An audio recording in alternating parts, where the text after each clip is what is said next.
RIS football ഫാമിന്റെ പുതിയ വീഡിയോയിലേക്ക് എല്ലാ മാന്യപ്രേക്ഷകർക്കും സ്വാഗതം. ഇന്ന് നമ്മൾ സംസാരിക്കാൻ പോകുന്നത് മാഞ്ചസ്റ്റർ യുണൈറ്റഡ്. മാഞ്ചസ്റ്റർ യുണൈറ്റഡിന്റെ ഈ 2 ദിവസം മുമ്പ് നടന്ന യൂറോപ്പ ലീഗിലെ ക്വാർട്ടർ ഫൈനൽ മത്സരത്തിൽ ഒളിമ്പിക് ലിയോണസിന് കൂടെയുള്ള മത്സരത്തിലെ കംബാക്കിനെ കുറിച്ചാണ്. വല്ലാത്തൊരു കംബാക്കാണ് ചങ്ങായിമൻ നടത്തിയത്. ഞാൻ അവിചാരിതമായിട്ടാണ് ഈ കളി കാണാനിടയായത്. പക്ഷെ കളി കണ്ട് കഴിഞ്ഞപ്പോൾ എനിക്കൊരു ശരിക്കൊരു ത്രില്ലർ സിനിമ കണ്ടൊരു അനുഭവമായിരുന്നു ഉണ്ടായത്. അത്രയ്ക്കും നന്നായിട്ടുള്ള സ്റ്റാർട്ടിങ് മുതൽ ഹാഫ് ടൈമിലും അതേപോലെ ക്ലൈമാക്സിൽ എക്സ്ട്രാ ടൈമിലേക്കൊക്കെ പോയൊരു കളി. ശരിക്കും ഈ അടുത്ത കാലത്ത് ഇത്രയും സങ്കീർണമായ ഒരു കളി ഞാൻ കണ്ടത് ബാഴ്സയും ബെൻഫിക്കയും തമ്മിലാണ്. അതിനുശേഷം ഒരു കളി കാണുന്നത് അതും ഇംഗ്ലീഷ് പ്രീമിയർ ലീഗിൽ മാഞ്ചസ്റ്റർ യുണൈറ്റഡിൽ നിന്ന് ഒരിക്കലും പ്രതീക്ഷിക്കാത്ത ഒരു കളിയായിരുന്നു കംബാക്ക്. അതും എക്സ്ട്രാ ടൈമിന്റെ അവസാന മിനിറ്റിൽ അതുവരെ എത്തിയൊരു സൂപ്പർ പോരാട്ടം. ഈ മാഞ്ചസ്റ്റർ യുണൈറ്റഡ് ഒരു കാലത്ത് ഇംഗ്ലീഷ് പ്രീമിയർ ലീഗും ചാമ്പ്യൻസ് ലീഗും ഒക്കെ അടക്കി പോണൊരു ക്ലബ്ബാണ്. ഇപ്പോൾ ഈ അടുത്ത കാലത്തൊക്കെ ആയിട്ട് യൂറോപ്പ ലീഗിലും അങ്ങനെ ഇംഗ്ലീഷ് പ്രീമിയർ ലീഗിൽ തന്നെ 4-5 സ്ഥാനങ്ങളിലും 6 സ്ഥാനങ്ങളിലൊക്കെയാണ് ഇടം പിടിക്കുന്നത്. പക്ഷെ ഈ ചങ്ങായിമാർക്കുള്ള ഒരു പ്രശ്നം എന്താ പറഞ്ഞാൽ ഏത് വലിയ കൊമ്പന്മാരിനെയും പോയി തോൽപ്പിക്കും. അതേപോലെ ഏത് ചെറിയ ടീമിന്റെ കയ്യിൽ പോയി തോൽക്കാനും ഇത് റെഡിയാണ്. ഇതാണ് ഞാൻ കണ്ട മാഞ്ചസ്റ്റർ യുണൈറ്റഡിനെ കുറിച്ച് എൻ്റെ ഒരു വിലയിരുത്തൽ. നിങ്ങൾക്ക് പല അഭിപ്രായങ്ങളുണ്ടാവും. മാഞ്ചസ്റ്റർ ഫാൻസിന് ഇത് എന്നോട് ദേഷ്യം തോന്നരുത്, പക്ഷെ റിയാലിറ്റിയാണ് ഞാൻ പറയുന്നത്. അപ്പോൾ കളി തുടങ്ങി 2 ഗോൾ അടിക്കുന്നു, പിന്നെ 4 ഗോൾ തിരിച്ചു വാങ്ങിക്കുന്നു, പിന്നെ ഒരു ഗോൾ അടിച്ച് സമനില നേടുന്നു, അടുത്ത ഗോൾ അടിച്ച് പിന്നെയും ഗോൾ നേടുന്നു. സ്റ്റേഡിയത്തിൽ ഒരു ചെറുക്കൻ കരയുന്ന അത് കുറേ സോഷ്യൽ മീഡിയയിലൊക്കെ ഒരു വീഡിയോ കണ്ടിരുന്നു. ഇവന് ജയിക്കുന്ന 2 ഗോൾ അടിച്ചപ്പോൾ ജയിക്കുന്ന പ്രതീക്ഷിച്ചൊരു കളിയാണ്. കളി പെട്ടെന്ന് 4 ഗോൾ അവരടിക്കുന്നു. ആകെ സ്റ്റേഡിയത്തിൽ ആ ചെങ്ങായി ചെറിയൊരു പയ്യനാണ്, ഫുട്ബോൾ ഫാൻസ് അല്ലേ, അപ്പോൾ അവനിക്ക് അവൻ്റെ ടീം തോൽക്കുന്നത് കാണാൻ പോയാണ്ട് പൊട്ടിക്കരയായിരുന്നു. പക്ഷേ ഫുട്ബോളാണ്, അത് വളരെ വൈകാരികമായൊരു കാര്യമാണ്. അത് ക്ലൈമാക്സിൽ ആ ചങ്ങായിക്ക് സന്തോഷ കണ്ണീരാണ് കൊടുത്തത്. അതിൽ നിന്നാണ് നമ്മൾ ഈ വീഡിയോ തുടങ്ങുന്നത്. കാരണം എന്ന് വെച്ചാൽ മാഞ്ചസ്റ്റർ യുണൈറ്റഡ് ഒരു അത്രയും ഫാൻ ബേസ് ഉള്ള ഒരു ടീമാണ്. പക്ഷെ ഈ അടുത്ത കാലത്തൊക്കെ അവരുടെ പ്രകടനങ്ങൾ എന്ന് പറഞ്ഞാൽ വളരെ മോശമായിട്ടുള്ള പ്രകടനങ്ങളും ബിലോ ആവറേജിലൊക്കെ പോയിട്ടുണ്ട്. എന്നാലും ഫാൻസുകാർ ഒരിക്കലും അവരുടെ ടീമിനെ തള്ളിപ്പറയില്ല, അവരുടെ വിട്ടുകൊടുക്കാനും തയ്യാറാവില്ല.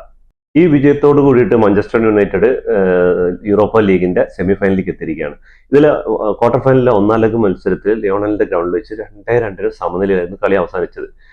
മാഞ്ചസ്റ്റർ യുണൈറ്റഡിന്റെ ഗ്രൗണ്ടിൽ കളി തുടങ്ങി ഫസ്റ്റ് 10-ാം മിനിറ്റിൽ തന്നെ ഫസ്റ്റ് ഗോള് മാഞ്ചസ്റ്റർ യുണൈറ്റഡ് അടിക്കുന്നു. ഹാഫ് ടൈമിന് തൊട്ട് മുമ്പ് 45+ മിനിറ്റുകളിൽ സെക്കൻഡ് ഗോളും അടിക്കുന്നു. ഈ ഗോളുകൾ അടിച്ചതോടുകൂടി മാഞ്ചസ്റ്റർ യുണൈറ്റഡ് വിജയം ഉറപ്പിച്ചു. ഇനിയിപ്പോൾ 45 മിനിറ്റ് അത് 2 ഗോളിന്റെ അഗ്രിഗേറ്റ് ഉണ്ട്, സ്വന്തം ഗ്രൗണ്ടാണ്. ഇനിയും 1-2 ഗോൾ അടിച്ചു കഴിഞ്ഞാൽ നമുക്ക് കളിയിലേക്ക് സെമി ഫൈനലിലോട്ട് കയറാം, കളിയിലേക്ക് തിരിച്ചു വരാമെന്നുള്ള ഒരു മനോഭാവത്തിലാണ് കളി നടന്നുകൊണ്ടിരിക്കേണ്ടത്. അങ്ങനെ കളി ഇങ്ങനെ പോയിക്കൊണ്ടിരിക്കുമ്പോഴാണ് പെട്ടെന്ന് ഈ ലയോണ് 2 ഗോളുകൾ 71-ാം മിനിറ്റിലും 77-ാം മിനിറ്റിലും മാഞ്ചസ്റ്ററിന്റെ ഹൃദയം തകർക്കുന്ന 2 ഗോളുകൾ. സമനിലയിലായി, അഗ്രിഗേറ്റും സമനിലയിലായി. ഗ്രൗണ്ടിൽ ഇങ്ങനെ കാണികൾ ആർത്ത് വിളിക്കുന്നുണ്ട്. പക്ഷെ ഒരു നിമിഷം കൊണ്ട് പെട്ടെന്ന് മാഞ്ചസ്റ്റർ അങ്ങോട്ട് സൈലന്റ് ആയ ഒരു പ്രതീതി ഉണ്ടായത് 77-ാം മിനിറ്റിൽ ഗോൾ വന്നതോടുകൂടി.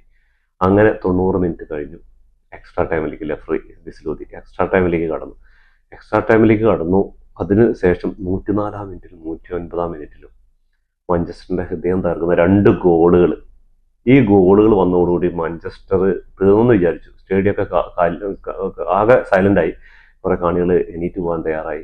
മാഞ്ചസ്റ്റർ തോറ്റുന്ന് അടിക്കുറപ്പ് ഇടാൻ വേണ്ടിയിട്ട് കുറെ പത്രങ്ങളും അതേപോലെ സോഷ്യൽ മീഡിയ പേജുകളൊക്കെ റെഡി ആയിക്കൊണ്ടിരിക്കുകയാണ്. അങ്ങനെ കളി എക്സ്ട്രാ ടൈമിന്റെ സെക്കൻഡ് ഹാഫിലേക്ക് നിന്നുകൊണ്ടിരിക്കുകയാണ്. കളി തീരാൻ കഷ്ടിച്ച് 5 മിനിറ്റേ ഉള്ളൂ. അപ്പോൾ കളി തീരാൻ 5 മിനിറ്റുള്ള സമയത്ത് 2 ഗോളിന് പുറകിൽ നിൽക്കുകയാണ്. ആ സമയത്താണ് 14+ മിനിറ്റ് 15 മിനിറ്റോട് അടുക്കുമ്പോൾ ഒരു പെനാൽറ്റി മാഞ്ചസ്റ്റർ യുണൈറ്റഡിന് അനുകൂലമായി കിട്ടുന്നത് ബ്രൂണോ ഫെർണാണ്ടസ് അടിപൊളിയായിട്ട് അത് പെനാൽറ്റി ബോക്സിലെത്തിച്ചു. അപ്പോഴും ഒരു ഗോളിന് തോറ്റു നിൽക്കുകയാണ്. കളി 120-ാം മിനിറ്റിലേക്ക് കടന്നുകൊണ്ടിരിക്കുകയാണ്. ആകെ മാഞ്ചസ്റ്റർ യുണൈറ്റഡ് ഇനി ഒരു ഗോൾ അടിക്കണം, അല്ലെങ്കിൽ പിന്നെ പെനാൽറ്റിയിലോട്ടാണ് പോകുന്നത്. അപ്പോൾ 120-ാം മിനിറ്റിലേക്ക് കടന്നുകൊണ്ടിരിക്കുകയാണ്. 120-ാം മിനിറ്റിൽ അത് മിയോന്റെ അതിമനോഹരമായ ഒരു ഗോളിലൂടെ മാഞ്ചസ്റ്റർ യുണൈറ്റഡ് സമനില നേടിയിട്ട് ഒരു സെലിബ്രേഷൻ ഉണ്ട്. എല്ലാവരും ബീരിങ് കൊണ്ട് ചുടുന്ന പോലൊരു സെലിബ്രേഷൻ. അത് സമനില എത്തി. ഇനി പെനാൽറ്റിയിലേക്ക് ഒക്കെ തീരുമാനിച്ചു. ഗോളിന് ശേഷം 120-ാം മിനിറ്റ് ആയി. ഇനിയിപ്പോൾ എന്തായാലും പെനാൽറ്റിയിലോട്ട് എന്ന് വിചാരിച്ചു. ഇനി 2-3 മിനിറ്റോ ഉണ്ടാവുള്ളൂ മാക്സിമം പോയി കഴിഞ്ഞാൽ. അങ്ങനെ ഇരിക്കുന്ന സമയത്താ 120-ാം മിനിറ്റിൽ ഹാരി മഗ്വയറിലൂടെ മാഞ്ചസ്റ്റർ യുണൈറ്റഡ് വിജയ ഗോൾ നേടുന്നത്. അത് കാസിമിറോയുടെ അസിസ്റ്റില് അതിസുന്ദരമായ ഒരു ഹെഡർ. ഈ ചെങ്ങായി എന്ന് പറഞ്ഞ മാരി ഹെഗായ് എന്ന് പറഞ്ഞാൽ ചെങ്ങായി ഒരുപാട് മാഞ്ചസ്റ്റർ യുണൈറ്റഡിന്റെ ഡിഫൻസിൽ ഒരുപാട് പിഴകൾ വരുത്തി, ഒരുപാട് ഈ മാഞ്ചസ്റ്റർ യുണൈറ്റഡ് ഫാൻസ് തന്നെ ഈ ക്ലബ്ബ് വിട്ടുപോകാനൊക്കെ പറഞ്ഞ ആളാണ്. പക്ഷെ ആളിന്റെ പരിശ്രമം ഓരോ മാച്ചുകളിലും തിരിച്ചു വരാനുള്ള പരിശ്രമം. പക്ഷെ ഈ വിന്നിംഗ് ഗോള് അത് എത്ര മനോഹരമായിരുന്നു അറിയാം. അത് ഹെഡ് ചെയ്ത ആ പോസ്റ്റിലേക്ക് ഇറങ്ങുമ്പോൾ മാഞ്ചസ്റ്റർ വന്നാലും കത്തായിരുന്നു, കത്ത. ഈ കളിയിൽ ആ ഒരു ഗോളിന്റെ വാല്യൂ എന്ന് പറഞ്ഞാൽ എന്താ പറയുക, സമനില ഇനി പെനാൾട്ടിയിലൂടെ ഭാഗ്യത്തിലൂടെ ജയിക്കാമെന്ന് പറഞ്ഞിരിക്കുന്ന ടീമിനെ ആ എക്സ്ട്രാ ടൈം മിനിറ്റുകൾ സെക്കൻഡുകൾ ബാക്കിയുള്ള സമയത്ത് ആ ഹെഡറിലൂടെ ഗോൾ, അതും ഒരു ഡിഫൻഡറിന്റെ ഭാഗത്ത് നിന്നിട്ട്, അത് വല്ലാത്തൊരു കംബാക്ക്. അത് ഒരിക്കലും പ്രതീക്ഷയില്ല. ആദ്യം 2 ഗോളിൽ ജയിക്കുക, പിന്നെ 4 ഗോളിൽ അടിച്ചിട്ട് 2 ഗോളിൽ തോൽക്കുക, എക്സ്ട്രാ ടൈമിലോട്ട് പോവുക, എക്സ്ട്രാ ടൈമിൽ മിനിറ്റുകൾക്ക് അകം 3 മിനിറ്റ് 5 മിനിറ്റിനുള്ളിൽ 3 ഗോളുകൾ അടിച്ച് തിരിച്ചു വരിക. ഇതൊക്കെ ശരിക്കും സിനിമ തിരക്കഥ പോലെ ഇല്ല കേൾക്കുമ്പോൾ. എനിക്കത് കണ്ടിട്ട് എന്താ പറയുക, നമുക്ക് അത് മിസ്സായവർക്ക് ശരിക്കും എന്ന് പറഞ്ഞാൽ ഒരു നല്ലൊരു ഫുട്ബോൾ ഗെയിം മിസ്സായതാണ്. ചിലപ്പോൾ ഈ മാഞ്ചസ്റ്റർ യുണൈറ്റഡിന്റെ കളിയല്ലേ എന്ന് പറഞ്ഞിട്ട് എല്ലാവരും എഴുതല്ലിട്ടുണ്ടാവും. പക്ഷെ ആ കളി മിസ്സായ ഫാൻസിന്, ഫുട്ബോൾ ഫാൻസിന് വലിയൊരു നഷ്ടം തന്നെയാണ് ഈ സീസണിൽ. ഈ സീസണിലെ തന്നെ സീസൺ ഓഫ് ദ ഗെയിം എന്ന് പറഞ്ഞാൽ ചിലപ്പോൾ ഇതായിരുന്നു ഉൾപ്പെടാം.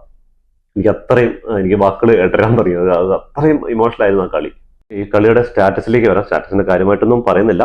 21 ഷോട്ടുകളാണ് 2 ടീമിനും കിട്ടിയത്. ഓൺ ടാർജറ്റിലേക്ക് മാഞ്ചസ്റ്റർ യുണൈറ്റഡ് 8ഉം ലിയോണ് 9ഉം കിക്കുകൾ അടിച്ചിട്ടുണ്ട്.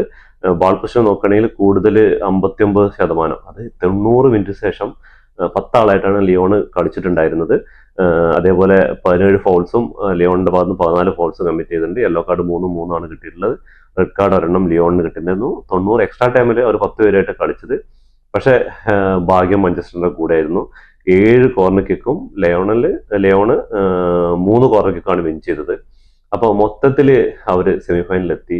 എന്ത് കളി എന്ന് പറഞ്ഞാല്, കളി കാണാത്തവർക്ക് വല്ലാത്തൊരു മിസ്സാണ്.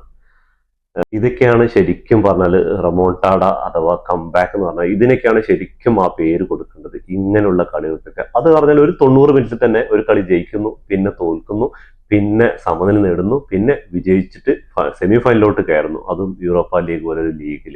അപ്പോൾ ഇതിനൊക്കെയല്ലേ റെമോൺടാഡ എന്ന് ശരിക്കും പറയേണ്ടത്. ഫുട്ബോൾ ലോകത്തെ പുതിയ വിശേഷങ്ങളുമായി വീണ്ടും കാണുന്നവരെ ശുഭദിനം.